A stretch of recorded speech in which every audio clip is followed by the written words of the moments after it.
Hi everyone, welcome to Diva Mantra. This is Divya, your host for the channel, and this is a requested reaction video जो मैं कभी बनाना नहीं चाह रही थी क्योंकि इसमें बहुत सारी ऐसी चीज़ें हैं ना कि बहुत गलत हो रही हैं।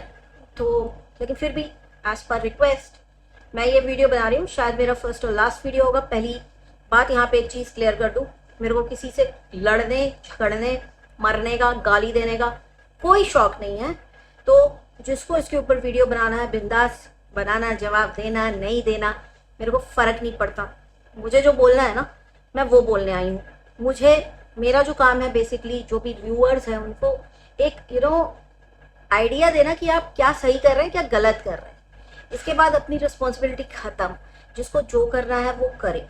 ठीक, मेरा वीडियो स्टार्ट होगा मेरे इंट्रो के बाद और मिलती हूँ आपसे अपने एक छोटे से इंट्रो के बाद। वही मत जाइएगा, वीडियो में काफ़ी सारी इन्फॉर्मेशन होने वाली है।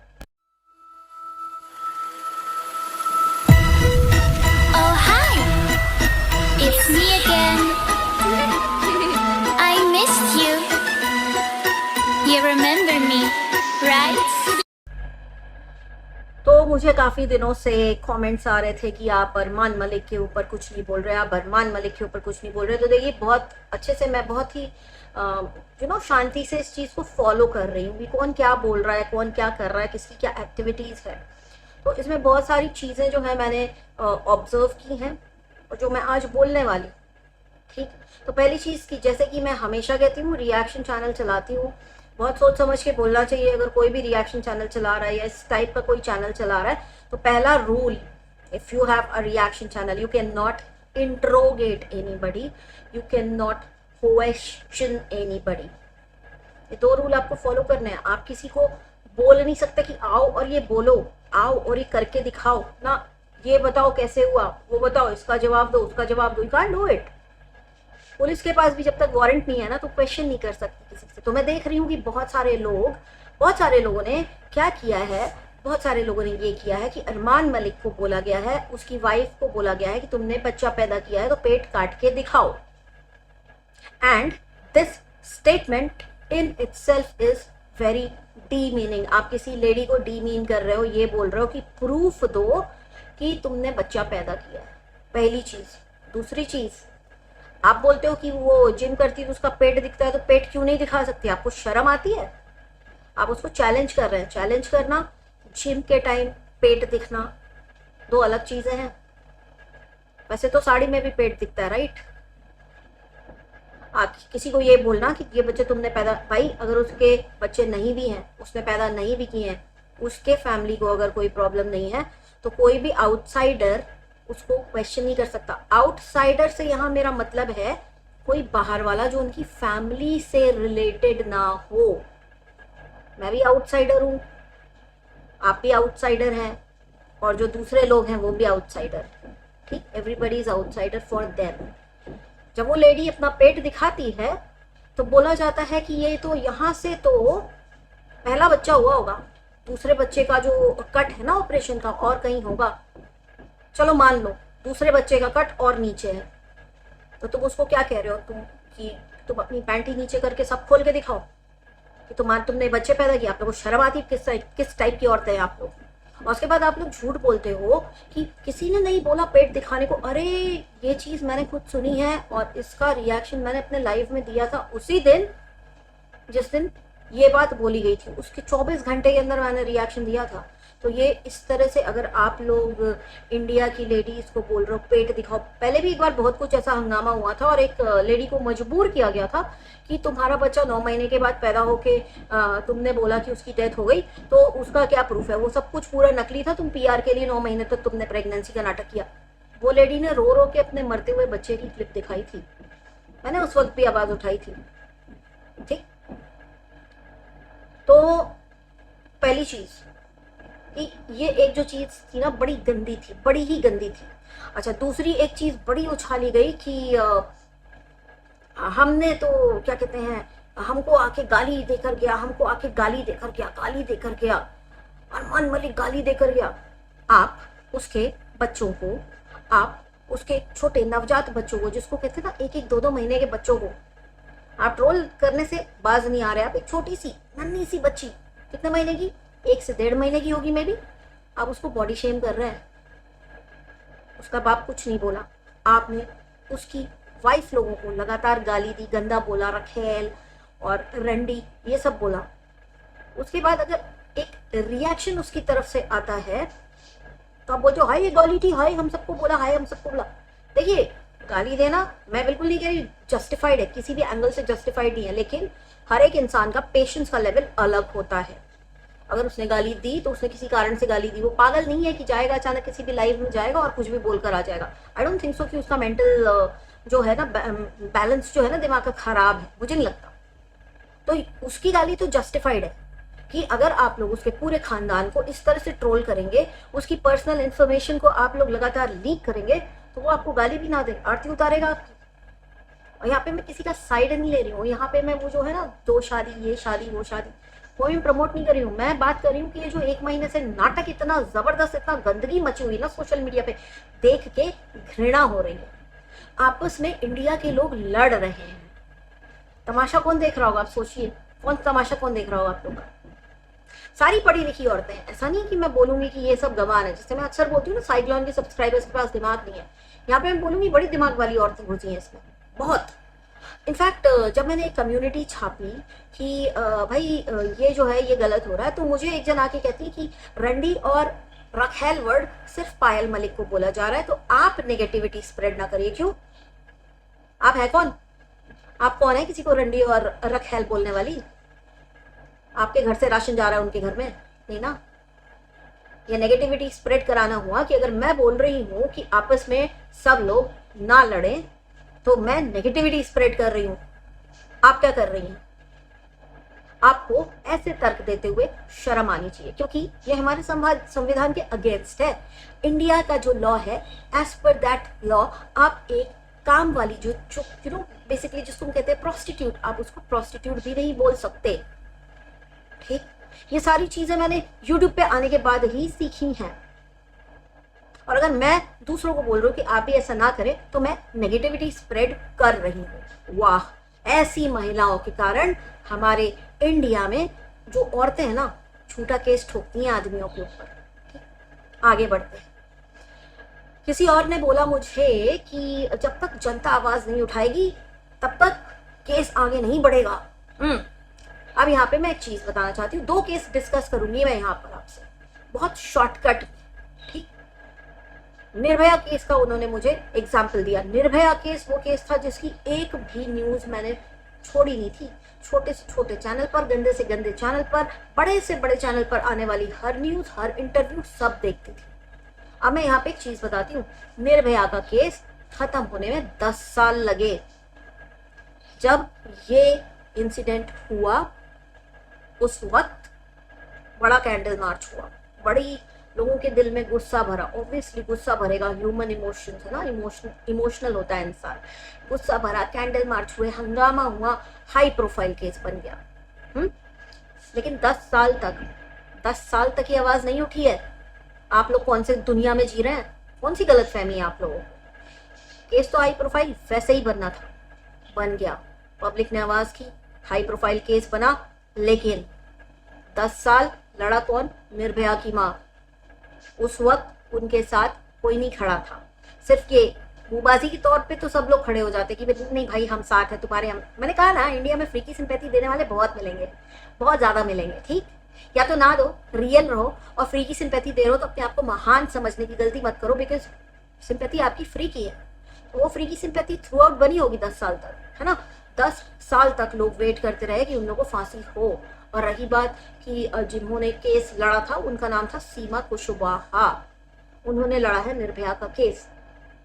जो कहते हैं कि पब्लिक ने आवाज उठाई, पब्लिक एक और भी तबका था जिसने उस वक्त आवाज उठाई थी, ये कह के कि सिर्फ निर्भया का ही केस इतना आगे क्यों बढ़ रहा है। क्यों? क्योंकि क्या ये हाई प्रोफाइल केस है? इसके पहले से इतने सारे केसेस पेंडिंग है। आपको पता है सीमा कुशवाहा ने क्या जवाब दिया था? सीमा कुशवाहा जो उस वक्त निर्भया का केस लड़ रही थी, उन्होंने जवाब ये दिया था कि आपके अंदर जब एक जिद होगी ना कि मुझे जस्टिस चाहिए, तब आप जब कोर्ट के 10 चक्कर काटेंगे, कोर्ट को बार बार अपील करेंगे, तब आपका केस आगे बढ़ेगा। ठीक, तो वहां पे किसी ने भी इनकी कोई मदद नहीं की थी। उसकी माँ को जिद थी कि वो अपनी बेटी को इंसाफ दिलाएगी, उन्होंने इंसाफ दिलाया। तो please don't take the credit from the lawyer, the advocate and the mother of that girl कि आवाज पब्लिक ने उठाई थी। पब्लिक ने श्रद्धा वॉलकर के लिए भी आवाज उठाई, पब्लिक ने अंजलि के लिए भी आवाज उठाई, पब्लिक ने साक्षी के लिए भी आवाज उठाई। आवाज उठती रहेगी, लेकिन केसेस आगे तब बढ़ेंगे जब ये एक अच्छा वकील करेंगी और इनके अंदर जिद होगी कि इन्हें जस्टिस चाहिए। आवाज उठाने से कुछ नहीं होता, और ज्यादा आवाज उठा के ना बहुत गलतियां भी हो सकती हैं। 10 साल हमारे जो सिस्टम है उसमें टाइम लगता है, इट्स टाइम कंज्यूमिंग। उसका रीजन है एक, ताकि किसी मासूम को गलती से भी फांसी की सजा ना हो। कैपिटल पनिशमेंट बहुत बड़ा माना जाता है इंडिया में, जिनको नहीं पता हो। ये बाहर की कंट्रीज नहीं है कि अच्छा रेप किया काट दो, अच्छा रेप किया ये मार दो, खत्म कर दो, ये कर दो, वो कर दो। नहीं, इंडिया में ठोक बजाने के बाद ही फांसी की सजा होती है। ठीक, दूसरा एक केस बताती हूँ, धनंजय वाला कांड आप लोग को पता होगा, रेप कांड, राइट। एक वॉचमैन था, धनंजय नाम था उसका, बहुत शॉर्टकट में बता रही हूँ। एक लड़की आती जाती थी स्कूल की, 15-16 साल की थी शायद, है ना। उसने अपने माँ बाप को बोला कि जब भी मैं आती जाती हूँ तो ये कुछ रिमार्क्स पास करता है जो मुझे अच्छे नहीं लगते, बेसिकली ईव टीजिंग टाइप की चीज़। उसके माँ बाप ने जाके सोसाइटी में बात की, सोसाइटी वालों ने उस सिक्योरिटी एजेंसी से बात की जिस सिक्योरिटी एजेंसी ने इसको भेजा हुआ था, है ना। बड़ी कंपनी, बड़ी जो सोसाइटीज होती हैं वहाँ पे सिक्योरिटी एजेंसी से आती है, राइट। 10 गार्ड भेज दिए, 12 गार्ड भेज दिए सोसाइटी की रिक्वायरमेंट के अकॉर्डिंग। तो उस एजेंसी से जब बात की गई तो उन्होंने बोला ठीक है, कल से हम इसको दूसरे बिल्डिंग में भेजेंगे, इस गार्ड को हम रिप्लेस कर देंगे। पर धनंजय जो था वो उसी बिल्डिंग में गया नेक्स्ट डे करने के लिए नौकरी, क्योंकि उसको किसी घर में, अक्सर हम लोग क्या करते हैं ना, गार्ड को बोलते हैं भाई ये इलेक्ट्रिकल प्रॉब्लम हो गया, ये प्रॉब्लम हो गया, इसको ठीक कर दे। तो उसको उस दिन किसी ने बुला रखा था कि ये प्रॉब्लम ठीक कर रहा है। 6वें या 3रे माले पे रहती थी ये लड़की, उसी फ्लोर पे उसको जाना था। उस दिन उसने अपनी ड्यूटी पूरी की। 9:20 पे वो ऊपर जाता है ये कहने की मैं कपड़ा बदल के अब जाऊंगा ऊपर, एक काम है, कुछ इलेक्ट्रिक का काम था जो उसको करना था और उसको नीचे आना था। लेकिन जब वो 9:20 पर ऊपर जाता है और 9:30 तक उसका मालिक एजेंसी का आता है ये पूछने के लिए कि क्या वो यहीं पर आया काम करने, तो दूसरा गार्ड बोलता है हाँ वो अभी यहीं पर आया है, ऊपर चेंज करने गया और कुछ काम करने गया। 9:30 पर, 9:35 पर उसको आवाज लगाई जाती है और 9:45 तक वो 9:40 तक, सॉरी 9:40 से 45 के बीच में वो नीचे आ जाता, कपड़ा चेंज करके। जो इलेक्ट्रिकल उसको काम दिया गया था, जो भी काम दिया था, प्लम्बिंग का, इलेक्ट्रिकल काम, मुझे इतना एग्जैक्टली याद नहीं, वो सब करके तो 9:20 से लेके 9:45 तक उसने कपड़ा बदला, उसने अपना वो काम किया जो उसको बोला गया था। और उसके बाद उसको नीचे बुला लिया गया 9:35 पर। जब उसको आवाज लगाई गई तो उसने ऊपर से हाँ भी बोला और वो नीचे भी आया। उसके ऊपर केस चलता है, सारे सबूत, सब कुछ गवाह उसके खिलाफ होते हैं, क्योंकि इस टाइम ड्यूरेशन में जितने टाइम वो ऊपर था उस लड़की को मारा जाता है, पूरा खून खून हो जाता है, उस लड़की का रेप भी हो जाता है इतने कम समय में। ठीक, इतने कम समय में उसका रेप भी हो जाता है, उसकी डेथ भी हो जाती है, कोई आवाज नहीं आती, कुछ नहीं। एंड एक घड़ी थी ऐसी उस लड़की की जिसकी डेथ हुई थी, जो उसके पापा की चोरी हुई थी, और सेम घड़ी इस गार्ड के पास होती है। ठीक, इसके बाद ये गार्ड जो है ना चला जाता है अपने गाँव, लेकिन जब इसके ऊपर केस होता है ना तो सारे लोग इसके अगेंस्ट गवाही देते हैं, ये कहके कि घड़ी चुराई है तो ऑब्वियसली ये होगा। तो एक घड़ी चुराई है का जो नैरेटिव सेट होता है ना उस केस में उस गार्ड को क्या हो जाती है, डेथ सेंटेंस हो जाती है और उसको फांसी पे चढ़ा दिया जाता है, वो खत्म हो जाता है। अपने घर का इकलौता बेटा था, अर्निंग मेंबर था। बाद में कुछ एजेंसीज जिनको लगता है कि बड़े सारे लूप होल्स थे, जब इसकी इंक्वायरी करती हैं और उस घड़ी में एक नंबर होता है, जब वो नंबर उस कंपनी से मिलाया जाता है जहां से इसके बाप ने और इस गार्ड ने घड़ी ली थी, वो नंबर अलग निकलता है। इसका मतलब है घड़ी इस गार्ड ने खुद खरीदी थी, चोरी नहीं की थी, राइट। और इतने कम समय में वो रेप कर नहीं सकता किसी का, लेकिन उसको फांसी हो गई। इतना सावधानी बरतने के बाद भी उसको फांसी हो गई। तो यहाँ पे जो नैरेटिव सेट किया जा रहा है कि इसने 11 साल की बच्ची के साथ ये किया वो किया। कल मैंने एक लाइव देखा जहाँ पे उनकी लॉयर आके कहती है कि इस वक्त वो बच्ची 23 साल की है, ठीक, अपना केस खुद लड़ सकती है, अपना अपने लिए आवाज उठा सकती है खुद। वो इस वक्त 23 साल की है, केस कोर्ट में चल रहा है, ऑलरेडी चल रहा है, राइट। तो आप लोग आवाज करके, आप लोग हंगामा करके, आप लोग इस चीज का मुद्दा बना के क्या उखाड़ लोगे? कहाँ से आप लोग को लगता है कि पब्लिक की आवाज करने से न्याय हो जाता है, इंसाफ हो जाता है? आप मुझे बता दीजिए। आप लोग इस केस को हाई प्रोफाइल केस बनाने की कोशिश कर रहे हो, नहीं, आप लोग हाई प्रोफाइल नहीं, आप लोग टाइम वेस्ट कर रहे हो, कुछ भी नहीं होगा। अगर इतना ही पब्लिक के आवाज उठाने से न्याय होने लगता तो सुशांत सिंह राजपूत के लिए आज तक आवाज उठ रही है। वो मुद्दा तो शांत हुआ ही नहीं, 3 साल होने को है।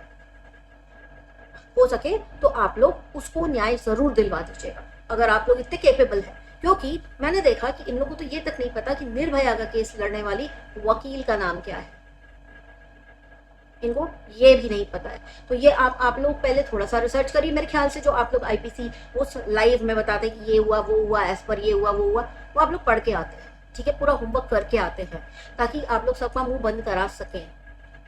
लेकिन जहां पे एक जनरल एक ऐसे अचानक से बात उठती है कि निर्भया की वकील, तो आपको निर्भया की वकील का नाम नहीं पता। श्रद्धा वॉलकर का केस लड़ रही है इस वक्त। और रही बात एपी सिंह को बात करने की तमीज नहीं है, मुझे किसी ने कमेंट किया था।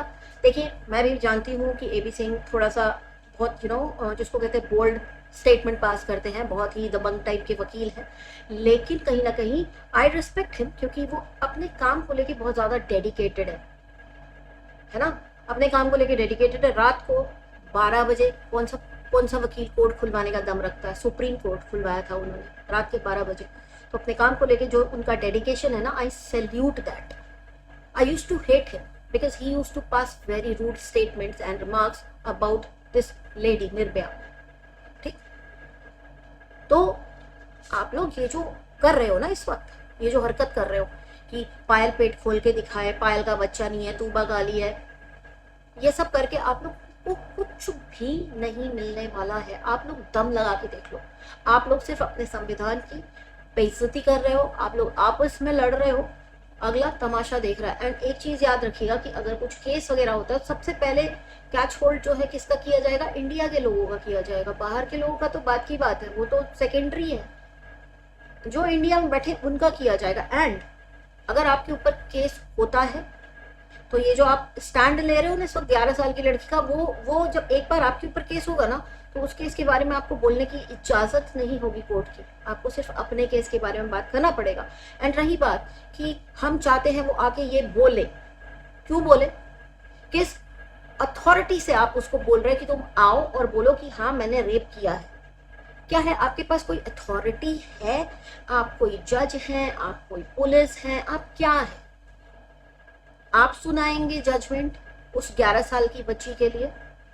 सबको दुख है, सबको दुख है कि उसके साथ अगर ऐसा कुछ हुआ है तो बहुत बुरा हुआ है। लेकिन जब तक कोर्ट से प्रूफ नहीं हो जाता कि ये बात सच है, ये हुआ है, ये नहीं हुआ है, you can't call that person rapist. It's against our संविधान जो कहता है सबको एक साथ जीने का हक है।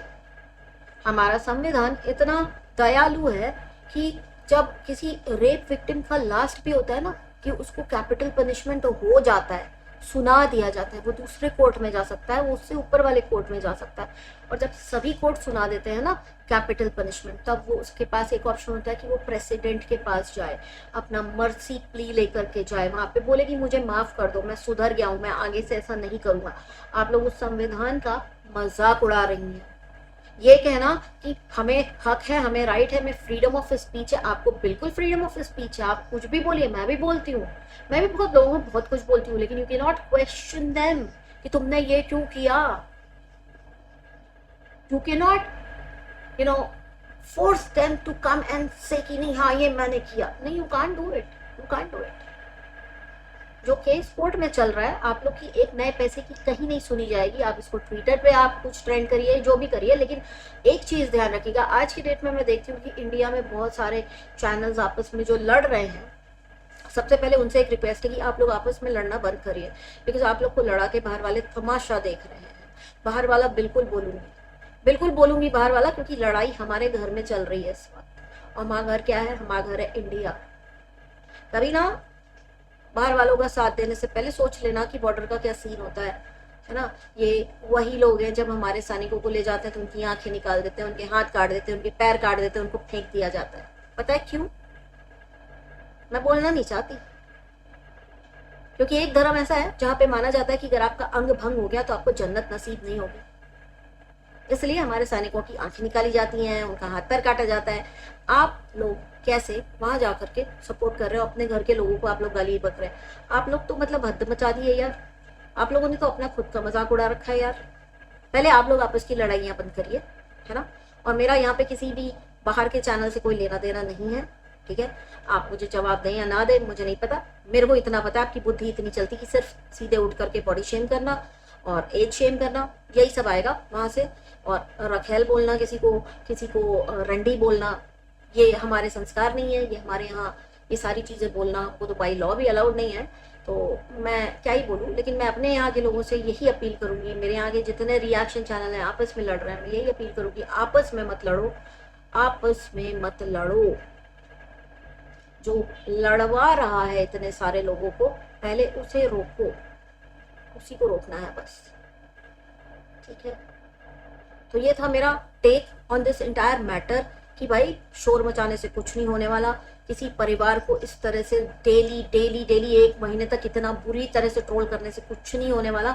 अगर उसके फैमिली में किसी को भी कुछ होता है तो आप लोग क्या करेंगे फिर उसके बाद और होगा बड़ा लड़ाई, उसके बाद और होगा बड़ा लड़ाई, फिर आप क्या करेंगे।